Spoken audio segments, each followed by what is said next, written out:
So, movie నిజంగా బావుంది. Like previous movies 'Samantha' గారి ప్రీవియస్ మూవీస్‌తో కంపేర్ చేసుకుంటే ఈ మూవీ నిజంగా చాలా బావుంది. అండ్ స్టోరీ రైటింగ్‌లో గూడా చాలా బాగా స్టోరీ రాశారని చెప్పి అనిపించింది.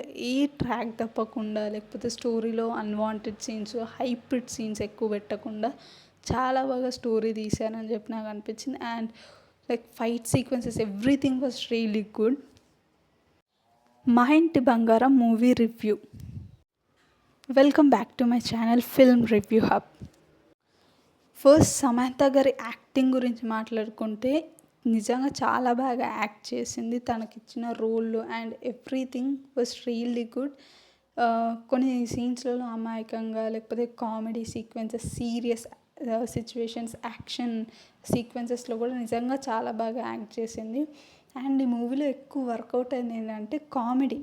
నిజంగా హీరోయిన్ సపోర్టింగ్ క్యారెక్టర్, సైడ్ క్యారెక్టర్‌గా ఒక అమ్మాయి ఉంటుంది. నిజంగా చాలా బాగా యాక్ట్ చేసింది. తన ఎక్స్‌ప్రెషన్స్ కానీ, తన డైలాగ్ డెలివరీ కానీ నిజంగా చాలా బాగుంది. మోస్ట్‌లీ లైక్ కామెడీ చాలా వర్కౌట్ అయిందని చెప్పి అనిపించింది. యాక్షన్ సీక్వెన్సెస్ కూడా చాలా వర్కౌట్ అయింది. అండ్ మోస్ట్‌లీ స్టోరీస్ చాలా బాగుంది. చాలా సీక్వెన్స్‌గా ఒక ట్రాక్ మీద వెళ్ళింది. ఏ డైవర్జన్ లేకుండా లైక్ డైవర్ట్ కాకుండా లేకపోతే యాక్షన్ సీక్వెన్సెస్ చాలా ఉన్నాయి. హైప్ సీన్స్ పెట్టకుండా యాక్షన్ సీక్వెన్సెస్లలో ఎక్కువ హైప్ సీన్స్ పెట్టకుండా, యాంటీ గ్రావిటీ అలా ఏం చూపించకుండా రియల్ ఫైట్ సీక్వెన్సెస్ లాగా అనిపించింది. And futuristic like fight sequences story writing లాగా అనిపించింది.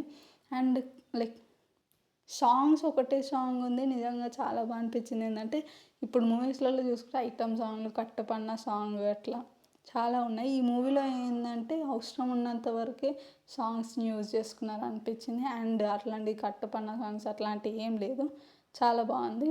And everything was really good. So I prefer that if anyone not watched మా ఇంటి బంగారం till now, go watch it. చాలా బాగుంది మూవీ. సో నాకైతే నచ్చింది. మీకేం అనిపించిందో కింద కమెంట్స్లో రాయండి. సో కలుద్దాం మళ్ళీ నెక్స్ట్ వీడియోలో.